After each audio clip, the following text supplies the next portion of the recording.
this series because many people like to view this later on. Again, I'm Rick Schrader, president of Many Mansions. As you know, Many Mansions is a nonprofit affordable housing and service provider located in Thousand Oaks, but really developing affordable housing in Ventura and Los Angeles counties. Much of our housing is supportive housing, housing for persons that are homeless. And we're really very fortunate today to have Tara Carruth of the Ventura County Continuum of Care out of the County Executive Office. Tara is the program director, and it's really the continuum of care that really helps us coordinate and work together on issues surrounding homelessness, especially in services and housing. Tara manages all the local, state, and federal funding for homeless services while providing staff support for the continuum of care. She works with a diverse group of stakeholders, including Many Mansions and others, to lever partnerships and resources to continuously improve homeless service systems. And I can testify that over the years, our coordination and collaboration among all the service providers and housing developers in Ventura County has greatly improved since Tara has taken this position. She leads her work with a strong belief that every person deserves a place called home. So today we're going to give a presentation, or Tara's going to give a presentation on homelessness, needs, and solutions. So with that, you can put any questions that you might have, put that into the chat box, which is usually below, or depending on your device, and just simply type that. It will be scanning that, and then we'll have a session of questions and answers later on. Okay, so Tara, thank you very much. Thank you for attending, and we look forward to your presentation. Thank you. I'm going to share my screen now and get this into the presenter view, which is always, okay. Here we go. Everybody see that? Okay. Thank you so much, Rick, for that warm welcome. And thank you to all of our community partners and colleagues and advocates who are joining this meeting today. I won't reintroduce myself, so thank you, Rick, for the introduction. And I wanted to start with this slide primarily because the solution to ending homelessness is a home for everyone who is unhoused in our community. Many people do need services to sustain that housing, but despite the various populations, subpopulations of people experiencing homelessness, the one common thing that everyone needs is housing. And so really appreciate Many Mansions and our other development partners and our support services providers that make this happen for people in our community. But I want to talk to you about some of the gaps and some of the work that we're doing to address this, because right now we do not have the resources that are needed to end homelessness for everyone in the community. So Rick said, some of our big focus with the continuum of care is countywide collaboration, not just with our housing providers or our homeless service providers that are providing the basic services. We have everything from outreach services to day services to rental assistance programs and homelessness prevention, rehousing programs, and supportive housing programs. And then some folks need affordable housing without intensive support services. And so we are convening all of those partners and providers together so that we can create a comprehensive response system. We're also evaluating gaps in that service system and looking for ways to fill those gaps with new investments of funding, both local, state, and federal funding. We're also focused on implementing best practices, which I'll speak to throughout my presentation, and a focus on equity.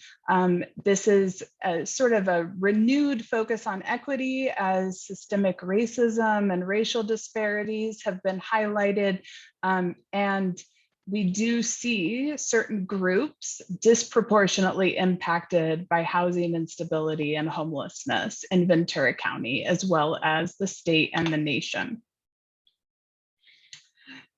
In 2018, the continuum of care updated. Some of you may know that many years ago, before I was in Ventura County, there was a 10-year plan to end homelessness. And so that 10 years came up and we had not ended homelessness, which I don't know many communities that had. And so we created an updated plan, some related to some state funding requirements, but also because we really needed to revise our plan. And so in 2018, we updated that plan, and these are some of the areas that there was a strong focus on improving the service system. Our next step in the next 6 months is going to be updating this plan again and really including some measurable outcomes and objectives so that we can really measure our progress. And this is really directly tied to some of the state initiatives and focus on really creating measurable goals that we can strive to achieve. And the state is incentivizing communities that meet their goals by reducing a percentage of people that are unsheltered, by housing more people and connecting people to services. And so there is going to be some more work through the continuum of care and all of our stakeholders to do that. And circling back to best practices, many of you are going to be familiar with this, but I think it's important to focus on housing first. And so housing first is a national best practice that recognizes that households experiencing homelessness need access to housing to effectively engage in services. That can be behavioral health services, substance use treatment, employment, and other support services. And there have been many discussions about why this works and why it is proven to work. And so in my past life, before I was in this role, I did provide direct services. I am a social worker by training. And when I worked in the Midwest, I worked with clients who were homeless as part of a healthcare system. And at that time, clients had to have 6 months sobriety, 6 months of engagement in their treatment at minimum before we could even make a housing referral. And what we saw was people were continuing to languish on the streets and their health outcomes were declining. They were not able to sustain that. And so if you think many of us know about Maslow's hierarchy of needs, that people need a safe place to be.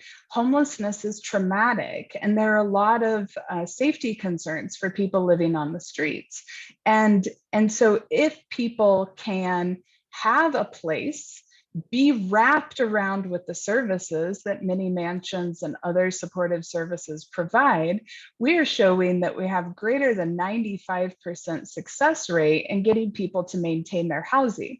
That's even when they come in, because we have a coordinated system where we're prioritizing supportive housing vacancies for the most vulnerable people in our community, that even when they are in a state of crisis when they come into that housing unit, that these support services are very successful in stabilizing the large majority of people.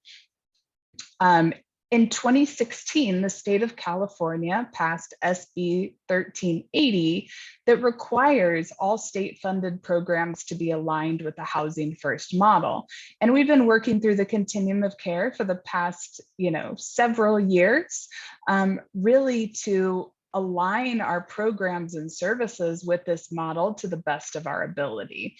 And so when you hear this term, just know that this is a very effective approach to housing people and finding that people are able to sustain their housing.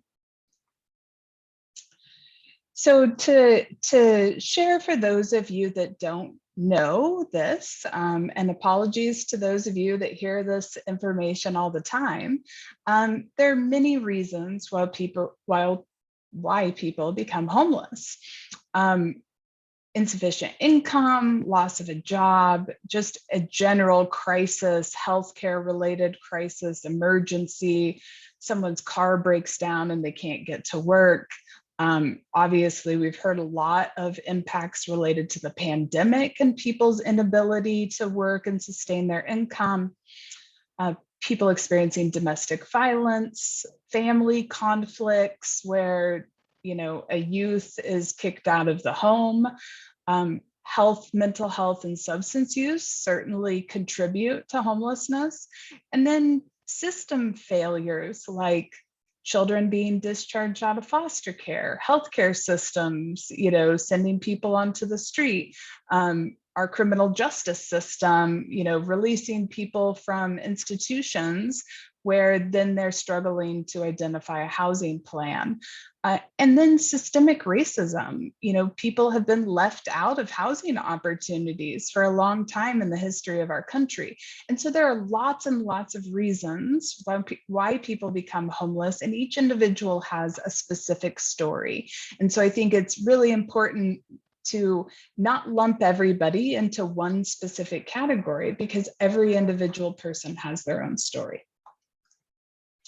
So I want to level with everybody about, just general trends we've seen with homelessness in Ventura County. This is our homeless count, over the past several years. In 2021, because of the pandemic, we did not conduct an unsheltered homeless count. So I'm going to share with you some other data that may help you. The reason we did not is because it wasn't safe for us to recruit community volunteers. At that time, vaccinations were not widespread, and we did not want to risk community volunteers being infected with COVID or people experiencing homelessness being infected with COVID. So we have seen just a pretty sizable incremental increase over the past several years. And remembering that the homeless count is a snapshot of one day of homelessness. So I am going to share some additional data with you that will give you more annual information. And then we will be doing the homeless count if all goes well in January of 2022 and starting to prepare for that effort. So in talking about new resources in the community, we did do a sheltered count in 2021, in January of 2021. So in our homeless count, we typically do an unsheltered survey and a sheltered survey to show how people are served in the community, both sheltered and unsheltered.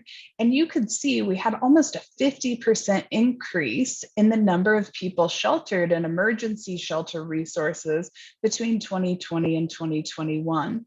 And a lot of this increase was a result of the state's initiative called Project Room Key, which is serving people who are high risk to COVID, who are homeless. And those are people age 65 and older and people with serious medical conditions.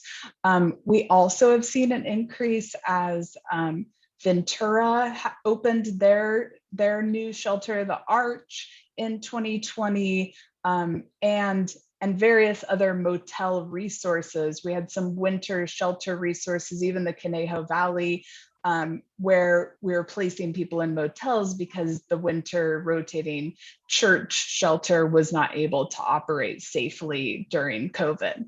So as you can see, we've made a lot of strides in emergency shelter capacity and are still doing so today. We're still offering Project Roomkey at this time, people in non-congregate shelter. We have over 300 people placed countywide, including folks in the Thousand Oaks area.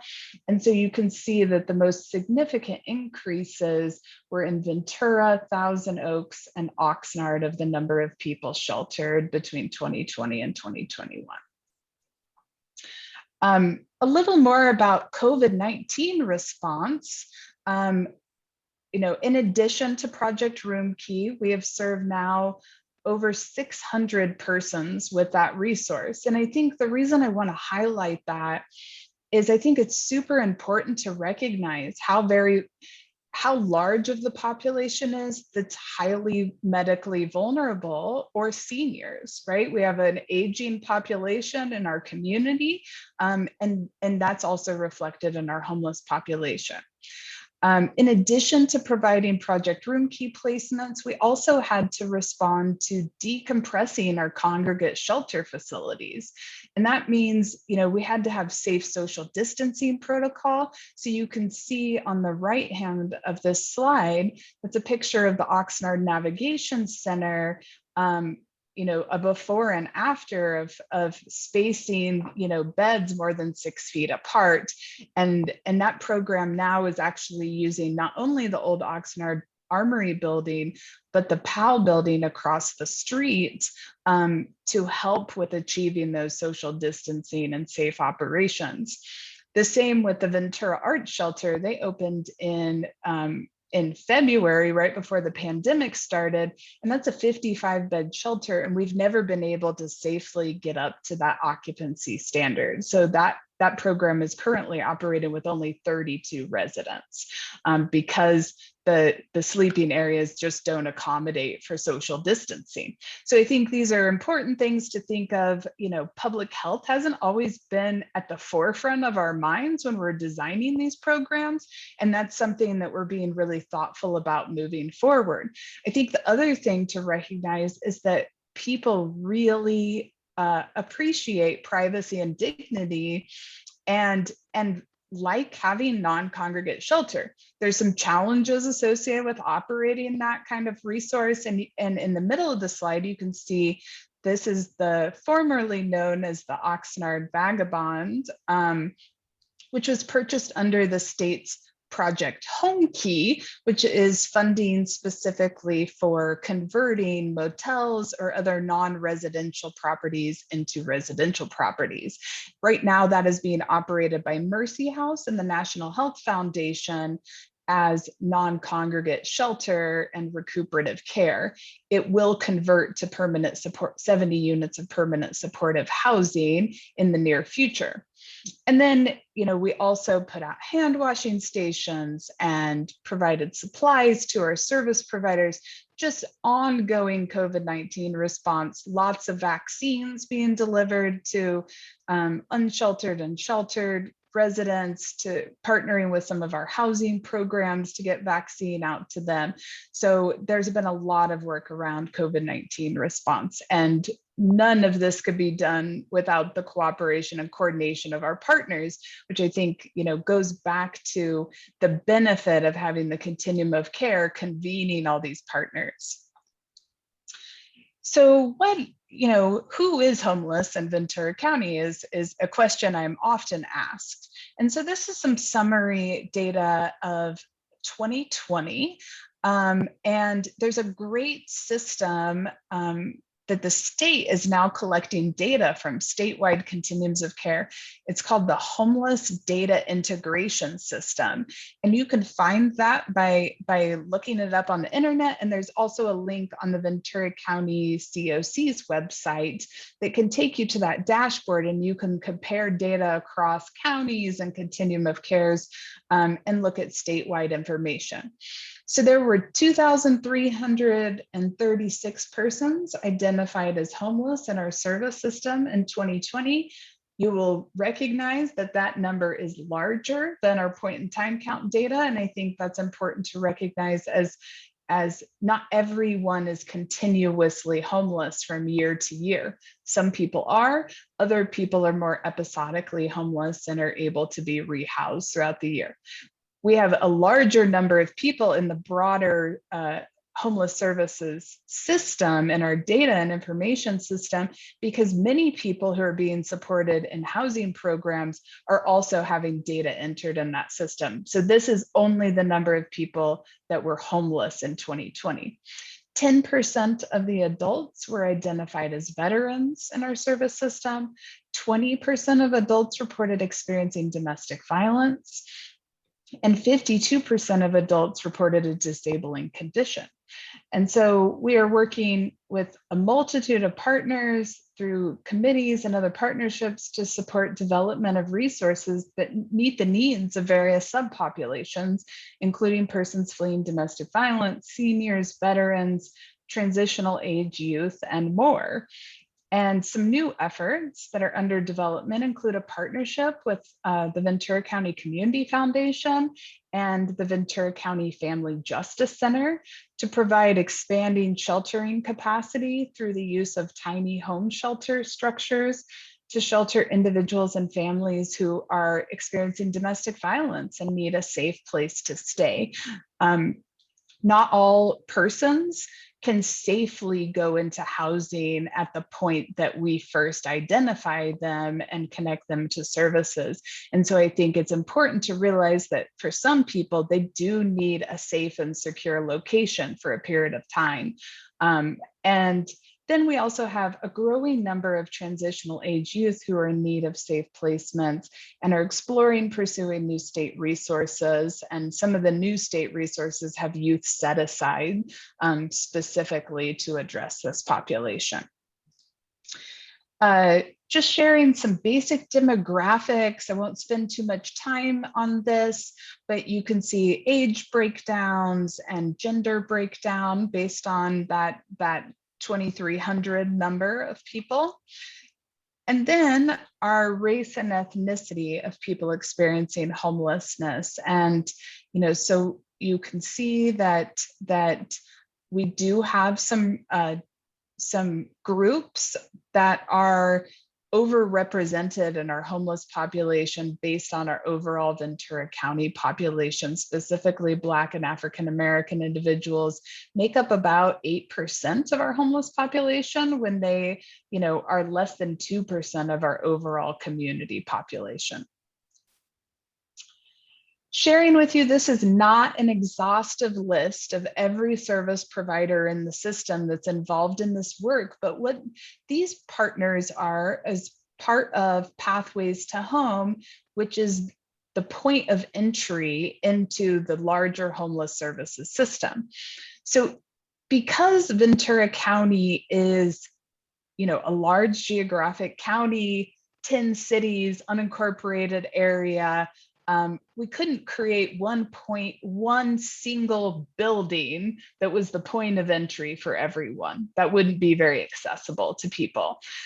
So the way we created this coordination is that each of these agencies listed here, including 211, has the ability to screen and assess people based on their specific needs. We have a common assessment tool, and we have within our homeless management information system, a method in which people can determine what programs and resources they may be eligible for. You will notice that our host agency, Many Mansions, is not listed here, and that's not because they aren't a partner. That's because they are not just designated as a screening and connecting agency. They are more on the receiving end of referrals for supportive housing resources. And so they do connect people that call their agency and are requesting housing assistance, but they're not one of the designated points of entry into the system.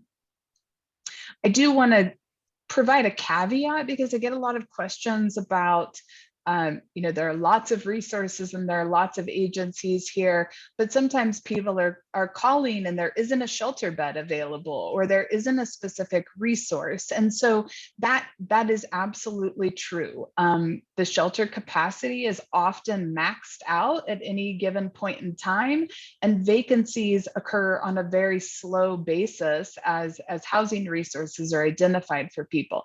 And so I don't want any community members to think this is a guarantee to an automatic, connection to indoors, but it is a definite starting point of being screened and assessed and prioritized for housing resources. Just a slide that gives you a summary of what kind of services that are being provided over the last county fiscal year. Emergency shelter services grew tremendously in this reporting period compared to previous reporting periods. Street outreach has also increased significantly. Services only is more of a day services center. Think of Lutheran Social Services and Samaritan Center and some other programs where people can go in and get showers and food and resources, even our county one-stop healthcare agency services. Permanent housing, rapid rehousing is also a large resource connected to people. That is, short to medium term rental assistance and services to get people quickly rehoused. And then a little lower down here is permanent housing and homelessness prevention. I think the other thing to recognize is that we are still not to a place where every resource is in the system. And so this is reflective of the resources that are provided through our homeless management information system. I also wanted to focus on where we are with housing placements over the past 3 years. And, this is broken down by single adults, families, and total persons. And so one, I just want to give a tremendous shout out to all of our service providers. In 2020, despite COVID, we were housing more people than the year before. Not significantly more, but I think it's important to recognize that despite the pandemic and all the limitations, we did not stop housing people. In 2021, we have hit sort of this plateau of we have a lot of people sheltered and we're really struggling to identify affordable available units. Some of this we think is, a little bit of a double-edged sword with an eviction moratorium, right? It's wonderful to have those protections in place because a lot of families would end up coming into our service system, but also challenging because there's not been movement in our very tight rental market. And so anyway, we are continuing to leverage every resource, but definitely need more housing placements available. The picture on this slide, I want to give a shout out to a group primarily in Ventura, part of the Unitarian Universalist Church.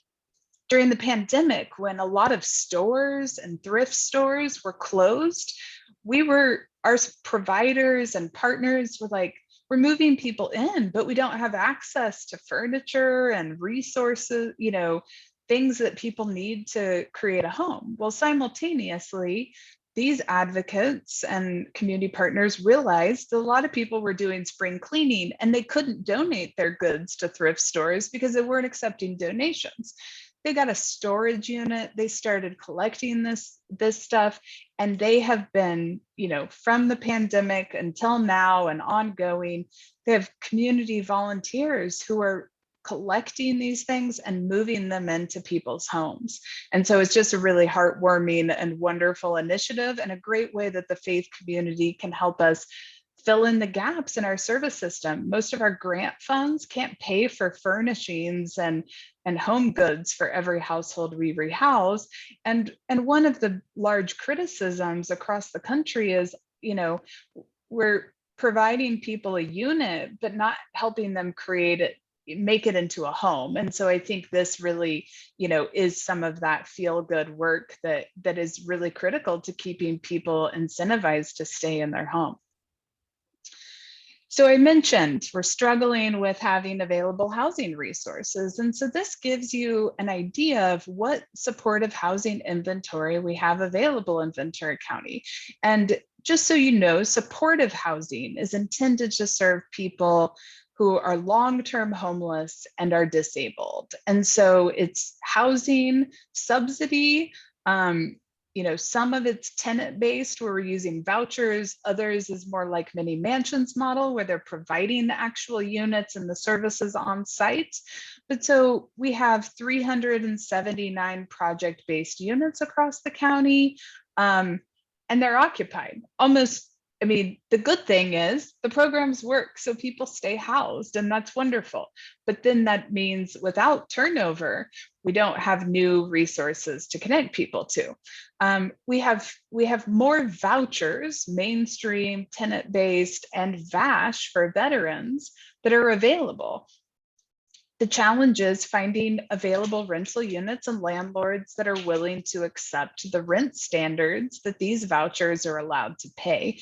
And so we have, the United Way of Ventura County's landlord engagement program, where they have been, working to recruit and incentivize landlords and bring more landlords in. And they have, since their program started, over 100 individuals have been housed through that effort. But they are still communicating to us that the number of rental units available is just scarce, and we're housing people at a trickle right now. And so to help you visualize, we're striving for a balanced system. So a balanced rehousing system, the national standards are that we have 5 housing resources for every shelter bed. So that means, you're moving people efficiently through emergency shelter and connecting them to housing resources. Now, I want to be clear, a housing resource doesn't mean that for every one of these beds, you have 5 mini mansions apartments. We certainly would like more mini mansions apartments, but that's not the resource that every individual needs, right? We need affordable units, we need vouchers, we need rental assistance, and we need supportive housing units. Right now, the Ventura County system, if you look at our overall housing inventory, for shelter beds to housing resources, it's about 1-to-1. And so what we're seeing is people are staying in shelters sometimes a year or longer before we can connect them to housing. And so our goal is increase these housing resources, not solely increase shelter resources, because if we do that, we're making the system even more imbalanced. To give you an idea of what we have in the pipeline, there are a lot of great projects in the pipeline. We have 17 pending affordable housing developments with over 1,000 affordable units. 12 pending developments include supportive housing units with about 280, and this keeps growing sort of as the days go on. The thing is, we have to have patience, and when we have people in crisis that need the resource now, that's really hard to do. Building new inventory, which certainly needs to be part of our strategy, requires time, right? You have to get financed and approved and go through the planning process, and then you have to build these beautiful new units. And so most of the occupancy is over the next 5 years. And so that is certainly a bit of a challenge.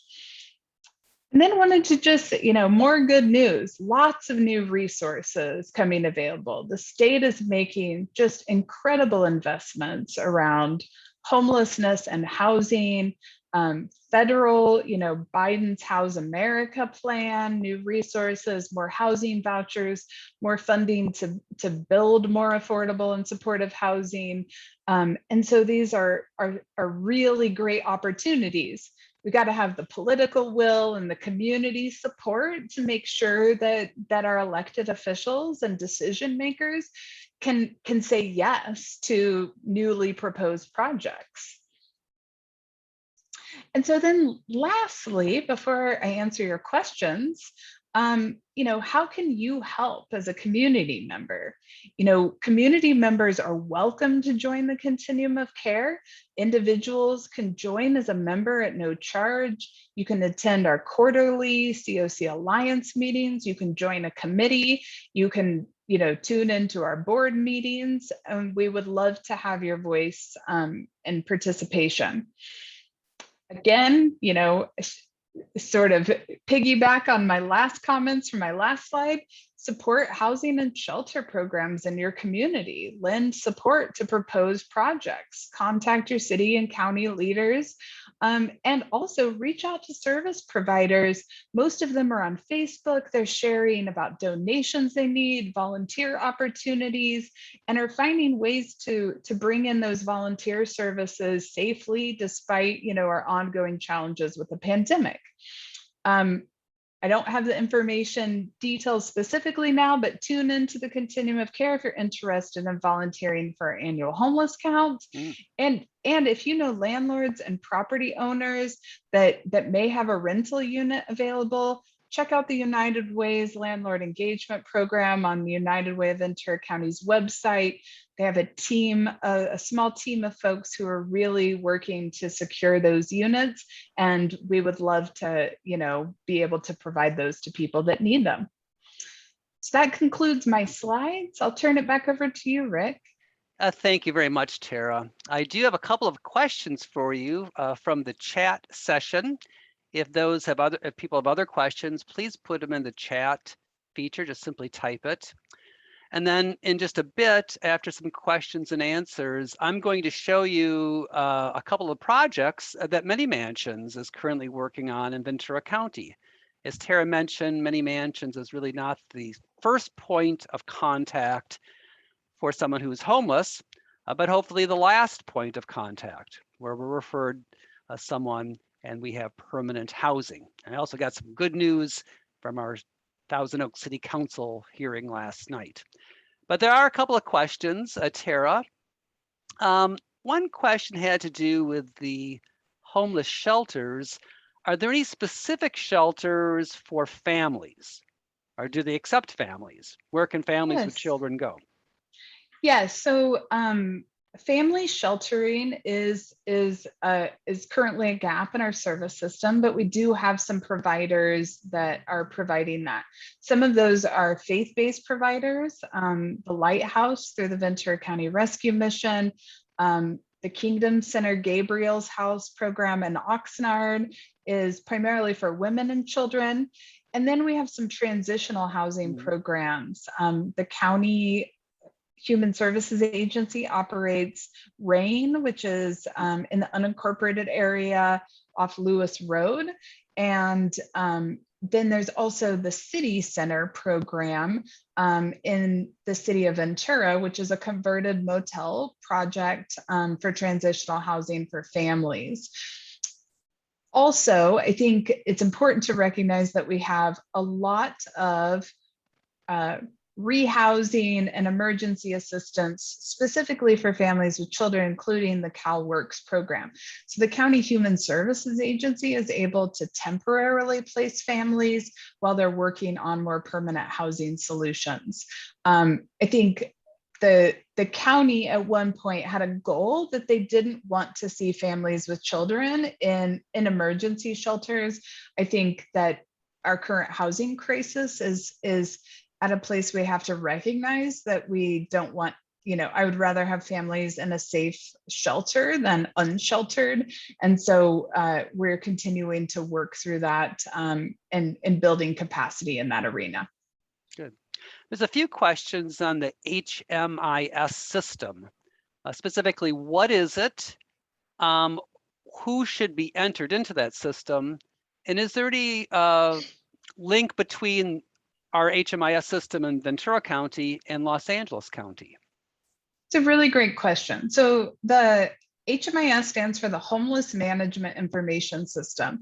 And this system was designed as part of the HUD Continuum of Care program. And so it is a client level database where all persons who are homeless or at risk of homelessness are entered in to be connected to resources. Our HMIS system is only for our continuum of care, which is countywide. So we are not sharing data between LA, Santa Barbara, or other counties. We are working on some ways to integrate data among other local systems here to make sure we're getting the comprehensive data and information and needs around people experiencing homelessness, but it is not shared between other communities. Now we are sending report data to our state partners, which is, I mentioned they have this homeless data integration system where they have basically taken data from every county or continuum of care's HMIS and consolidated that into one statewide reporting system where, because the state's been making a lot of investments around housing and homelessness without a lot of data to inform those decisions. And so we're contributing so that they can make better funding decisions and not just base it on our snapshot of one day of homelessness with the homeless count. Right. Excellent. There was a question on housing elements. Now, throughout Ventura County, most cities are actually having hearings this month and next month on updating their housing element. Now, housing element is the plan that they submit to the state as to how the city's zoning and other land use policies would affect the ability to create more housing and specifically create more supportive housing. The question is there anything that citizens who want more supportive housing, more emergency shelters, should be pushing for the elected officials to include in that housing element? Is there anything that could be done? Yeah, I think so. And so one of the things I have been trying to do is make sure our city partners have as good of information as we have, right? A lot of times they're basing their housing elements also on the point in time count data, which isn't always reflective of the true need. And so, it doesn't always detail out all of the information that cities need about what types of housing. So we've been trying to share more information there. I do think, the more voices to advocate in a community that's been, pretty slow growth and not always friendly to new housing is definitely a support to get this at the forefront of decision makers' minds when they're doing this. Now, I also know, the state is really zoned in on housing elements and making sure that there are housing opportunities for the lowest income and most vulnerable residents of our state. And so I'm finding that sometimes cities are reaching back out to me after they're getting feedback from the state to ask for more information so they can focus their efforts. But your voices of advocacy would certainly be appreciated there too. Now, to listen to some elected officials and some members of the community, recently last night at the city council hearing in Thousand Oaks, there sometimes is a perception that many people that are homeless do not want housing and that they turn down housing. Do you guys keep any statistics as to homeless persons that were offered housing, but then turn the housing down? Does that come up or? It comes up, but very, very rarely. And most of the time, people are making those decisions based on their needs. And so, we're always trying to give priority and preferences to people that are, so for instance, Mini Mansions has properties in the city of Thousand Oaks. If there's a vacancy that opens at that property, almost always it's a Thousand Oaks resident who's getting referred and connected to that unit. We do have times where people, I think more of the time that I see people refusing is when they have a voucher and they're looking for units. They can't find a ground floor unit and they need one. They can't have their pet there and they're not going to separate with their pet. And sometimes people have, particular preferences that aren't always truly based in reality. And we have to take, multiple attempts to help them understand, like, you don't have endless choices in our housing market right now, right? I wish you did. I wish you could have a place that had a balcony and had this and had all these amenities that you want. But that's, we would encourage you to accept the units that will take your voucher, live there for a while, get some rental history, and then you could take that voucher and find another unit as after you get some history and some stability. And so we do kind of keep track of this with our coordinated entry system, but it's very, very few people who are, and I'm not aware of anybody who's flat out declining. There could sometimes be circumstances where the timing isn't right or they're reluctant, but people don't want to move from one part of the county to the other because they have their doctors and their social workers and their counselors and sometimes family and friends in those communities that support them. And so they're very, very much like housed people, right? I want to stay in this general area. I like my neighborhood. I like my community. And I have support here that I can rely on, and learning something new is really overwhelming. Right. Just a quick word on pets. You know, at many mansions, we accept residents with pets. They can have pets as support and comfort animals. And in fact, we have a very generous donor who helped establish a pet fund that would help support homeless individuals that were transitioning to many mansions housing, who may, in this process, staying at an emergency shelter, have to not have a pet for a while. So the fund is specifically to help them put the pet up for those days or weeks, and then come to many mansions with the pet. I'm going to, if you don't mind, just talk a little bit about many mansions. Please do. I'm going to share the screen here. We have some interesting news. Hopefully everyone can see that. Can everyone see this? Not sure. Did I lose you guys? Yes, we can see it. You can see it. Okay. Yep. Thank you. We do have some breaking news. We did have a council hearing at the city of Thousand Oaks last night, and the city council has authorized many mansions, along with our partners, the Area Housing Authority and Turning Point, as a designated developer to try to establish additional supportive housing and a year-round emergency shelter in the city of Thousand Oaks.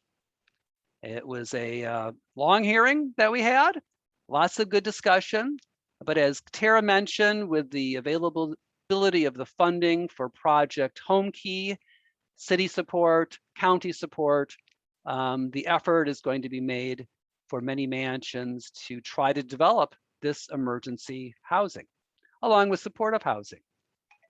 On top of that, they actually also authorized an independent for-profit group called Shangri-La Industries to go ahead with a purchase of the Quality Inn, which is a motel, and to develop that into permanent supportive housing. Shangri-La Industries will also use Project Home Key funds if they are awarded, but they essentially are buying the hotel with their own funds. So I think that's some good news coming out of Thousand Oaks. Just a couple of our new projects that we are working on. Again, we're working on affordable housing, supportive housing.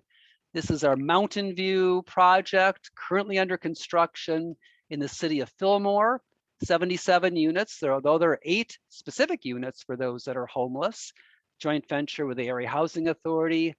This apartment community will be done in March or April of next year. Central Terrace in Oxnard, another very exciting project that we're close to getting full funding for. We hope to begin construction at the end of 2022. This is all supportive housing for very low income individuals right in the heart of downtown Oxnard. Rancho Sierra, another collaboration with the Area Housing Authority on county-owned land right next to Rain on Lewis Road. Again, we're very close to getting full funding for this. Did someone say my slides are small? Let me see. Hold on a second. I think it's the presenter view. Yeah, I'm I don't know how to change. Let me try this a different way.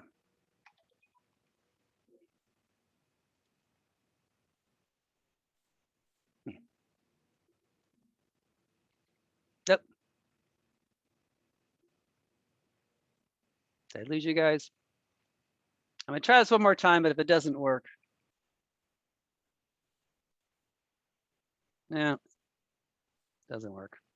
Anyway, maybe a different day. Just wanted to tell you about a couple of other projects. One is our Rancho Sierra project, which is going to be 50 units for homeless elderly population.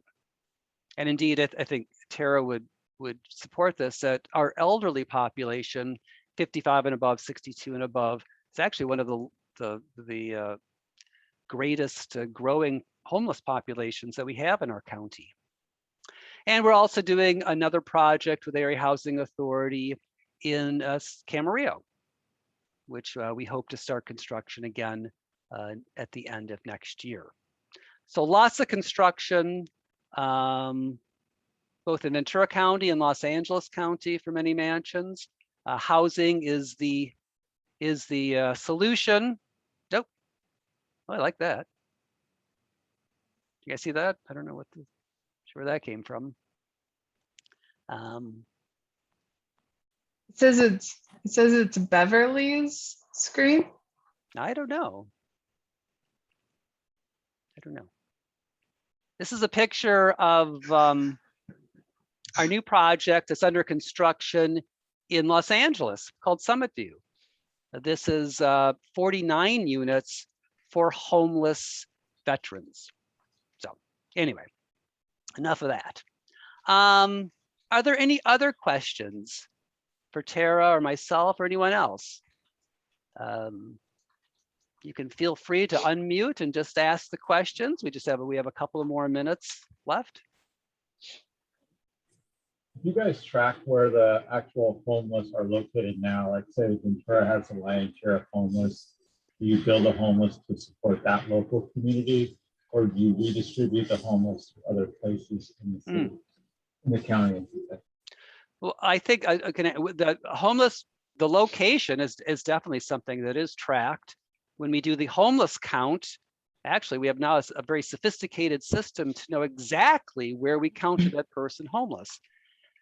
Ideally, we want to build the housing in that particular area, simply because, as Tara mentioned, that's where the person's support system is, what support system they may have, where they're familiar, maybe where they grew up, where they worked, where they were raised.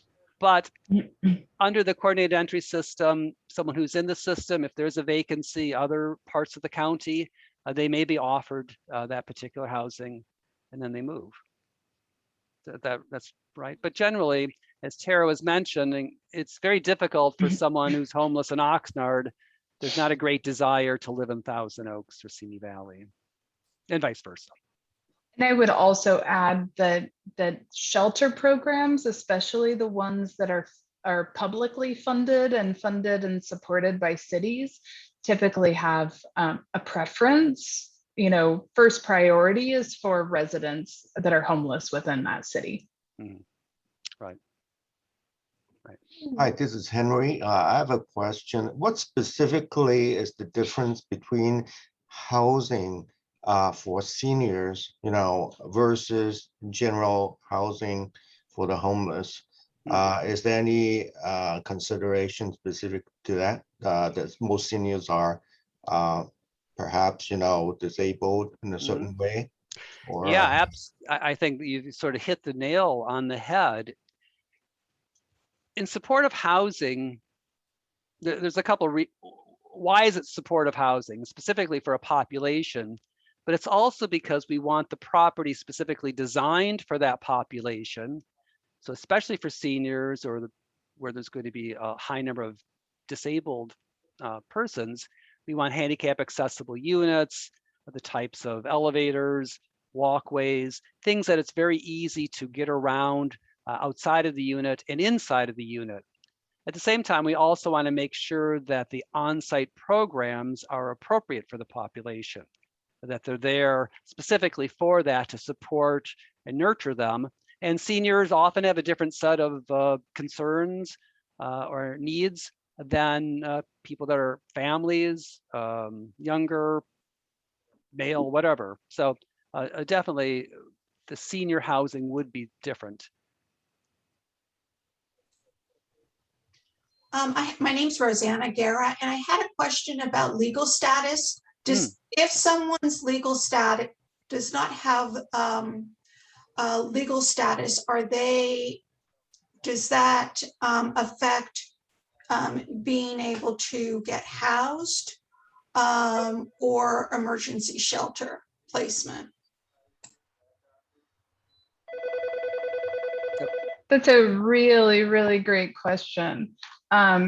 So it really depends on funding sources. And so there are programs. So just so you know, the state of California does not allow for providers to discriminate against people based on their citizenship status. But a lot of federally funded programs do require legal status, so US resident or a legal resident green card holder. And so we work really closely with our service providers and are continuing to do work on this to make sure we have systems in place to screen for that and connect people. Some government service providers have to ask about their status. And so that can sometimes make people reluctant to further engage. And so we're trying to work with some of the community advocates to improve that process. But the honest answer is there are some housing resources that people are eligible for. And even some of the federal resources, if they have a household member who has a legal status, then the whole family can be served. And so trying to work through more of that and quantify the need. But it is certainly a challenge to navigate sort of all those various eligibility criteria. Yeah, most of our housing has multiple eligibility criteria, and it's difficult sometimes to navigate. Our final question has to do with encampments. Again, there was a lot of discussion last night at the City Council of encampments, of the visible homeless. Certainly even in Thousand Oaks, obviously mostly Los Angeles, but even in Ventura County, what can be done? And I think pretty much that's exactly what we've been talking about, is to get people that are in encampments into some type of interim emergency shelters so they can be processed and then transition into permanent supportive housing. But ultimately, we need the permanent supportive housing available for them to transition to. If that's not the case, or that does not happen, then the system really will not change too much. And there will be encampments and people under bridges and doubling up and people living in cars. Right. I think we're seeing that for sure in the west part of the county. I mean, we're seeing this impact everywhere, but like in the west part of the county, the shelters are maxed capacity and there isn't this steady flow into housing. So then those shelter beds don't open up. In Thousand Oaks, for instance, we don't have a shelter right now, aside from Project Room Key placements. And so we don't have the tools that we need to address encampments. So we're providing outreach services, backpack medicine sort of services in the field. And then Public Works and others are trying to clean up to mitigate the community impacts of encampments. But the real solution, as Rick says, is to relocate people into safe places so that they aren't living unsheltered. Right. We're at our time, so I do want to thank Tara for really giving her time and giving us this wonderful presentation on homelessness. There is an upcoming, if you want to learn more about homelessness and maybe some of the root causes of it, the Caneo-Simi Moore Park Association of Realtors, I think I saw Evelyn Schultz as one of our attendees, along with Many Mansions, is presenting a special presentation on the book, The Color of Law by Richard Rothstein. The event is on Wednesday, October 13th. You can see information on the Many Mansions website or the Caneo-Simi Moore Park Association of Realtors website. In this book, it's a wonderful book, and the author talks about some of the historic causes of some of the root problems here in terms of some of the racial covenants that happen, some of the displacement, the redlining, things that have really outright discrimination against some of our population that were actually written into law. So that's upcoming. Otherwise, we will thank everyone. We will continue our quarterly big idea series probably in January. But I want to thank everyone for attending. And again, Many Mansions loves to give tours, especially of our supportive housing properties. So if you're interested in a tour of our properties or to learn more, again, just contact me or Ann Sturman or someone at the office. So again, with that, I thank you very much and have a good rest of the day. Thank you. Thank you. Thanks, Rick. Thank you. Thank you.